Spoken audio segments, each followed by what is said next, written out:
Hello and welcome to easy learning smart learning. आज का हमारा टॉपिक है do while loop in C plus plus.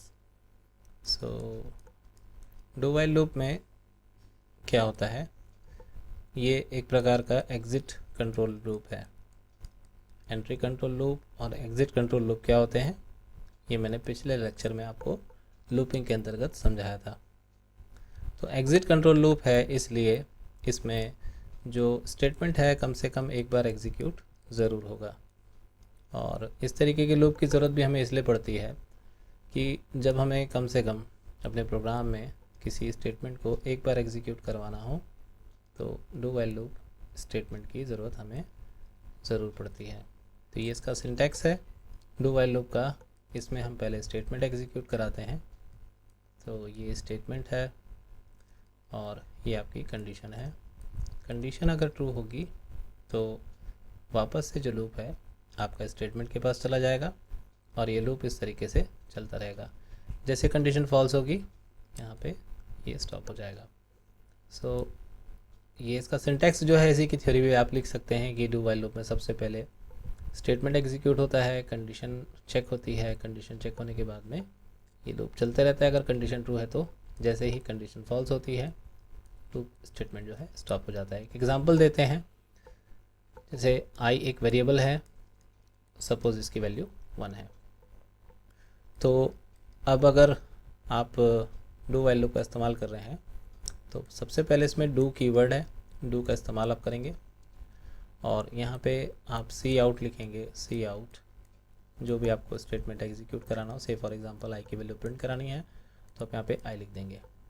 ये लिखने के बाद में आप आई को इंक्रीमेंट करा सकते हैं चाहें तो, जैसे कि आई प्लस प्लस कराने के बाद में यहाँ से आप डू ब्लॉक को ख़त्म कर देंगे। डू ब्लॉक ख़त्म करने के बाद में आप यहाँ लिखेंगे वाइल, और वाइल के बाद में आपकी कंडीशन रहेगी, से for example A is less than, sorry यहाँ पे आई है, यहाँ पे आई लिख देते हैं, आई इज़ लेस देन और इक्वल टू 10। ध्यान रखेंगे ये ब्रैकेट क्लोज करने के बाद आपको सेमी कॉलन भी लगाना है। तो इस तरीके से डू वाइल लूप का जो आपका ब्लॉक है वो बनता है। तो इस प्रोग्राम में आई की वैल्यू 1 है, कंडीशन हमने दी है आई less than equal to 10।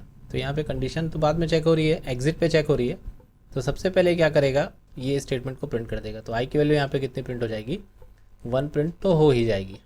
I plus plus करेंगे तो आई की वैल्यू 2 हो जाएगी, फिर कंडीशन चेक होगा, फिर कंडीशन ट्रू है तो इसका कंट्रोल वापस से कहाँ चले जाएगा, डू लूप में चला जाएगा। फिर से सी आउट होगा, आई मतलब इसकी नेक्स्ट वैल्यू प्रिंट होगी 2। इस तरीके से आपकी सभी वैल्यूज़ प्रिंट होते होते ये 10 प्रिंट करेगा। 10 प्रिंट होने के बाद में आई की वैल्यू जब 10 से 11 होगी तो ये कंडीशन हो जाएगी फॉल्स और यहीं से बाहर निकल जाएगा। तो ये होता है आपका डू वाइल लूप। इसके कुछ एग्जाम्पल्स देखते हैं। जैसे प्रोग्राम है, इसमें हम कैलकुलेट करा रहे हैं फैक्टोरियल। इसमें सबसे पहले हम एक नंबर ले रहे हैं।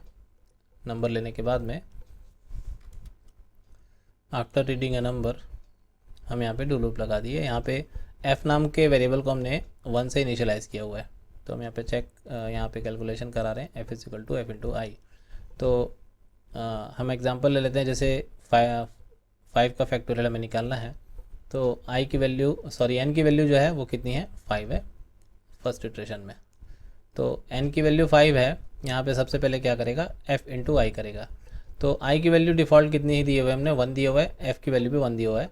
तो यहाँ पे सबसे पहला जो इटरेशन होगा, फर्स्ट इटरेशन में जो f है उसकी वैल्यू हो जाएगी 1। अब i प्लस प्लस करेंगे और यहाँ पे चेक ये कर रहे हैं कि i less than equal to और लेस देन और इक्वल टू n है। तो n की वैल्यू हमारी 5 है, तो कंडीशन अभी ट्रू है, ये फिर से वापस आएगा यहाँ पे। अब i की वैल्यू हमारी 2 हो गई है, f की वैल्यू अभी भी 1 है, तो सेकेंड इटरेशन में 2 इंटू 1 हो जाएगा आपका 2। थर्ड इटरेशन में अब यहाँ पे f की वैल्यू चेंज हो चुकी है, 2 हो चुकी है, आप देख सकते हैं। अब यहाँ पे 3 इंटू 2 होगा तो ये हो जाएगा 6। उसी प्रकार से फोर्थ इटरेशन में 4 इंटू 6 हो जाएगा 24। और फिफ्थ इटरेशन और लास्ट इटरेशन में 24 इंटू 5 हो जाएगा आपका 120। तो जैसे ही 120 होगा तो आई प्लस प्लस होगा, आई की वैल्यू 6 हो जाएगी और यहाँ से कंडीशन टर्मिनेट होगी।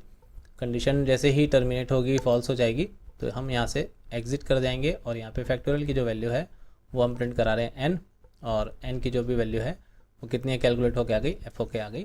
तो इस तरीके से प्रोग्राम जो है कंपाइल होगा और रन होगा। तो आप देख सकते हैं यहाँ पे जैसे मैं कोई नंबर लेता हूँ जैसे 5, तो 5 का फैक्टोरियल कितना आ रहा है, 120 आ रहा है। अगर मैं यहाँ मान लीजिए यहाँ पे 0 डालता हूँ तो 0 का फैक्टोरियल 1 होता है, हम सभी को पता है। तो ये जो मेथड है बहुत अच्छा है, क्योंकि यहाँ पे जैसे हम 0 डालते हैं तो यहाँ पे एटलीस्ट एक बार कैलकुलेशन होने की वजह से f की जो वैल्यू है वो कितनी कैलकुलेट हो जा रही है, 1 कैलकुलेट हो जा रही है। तो यहाँ पे कैलकुलेशन हो रहा है जो कि कितना होगा, 1 होगा, और i का वैल्यू कितना है, 0 है, तो कंडीशन फॉल्स है। तो डायरेक्टली क्या कर रहा है, n का जो वैल्यू कितना हो जा रहा है, 1 प्रिंट हो जा रहा है। तो ये है आपका while loop, sorry do while loop, जिसका एग्जांपल हमने देखा, जिसका सिंटैक्स हमने देखा, जिसकी थ्योरी हमने समझी। अगर ये वीडियो पसंद आया तो लाइक बटन ज़रूर दबाएं।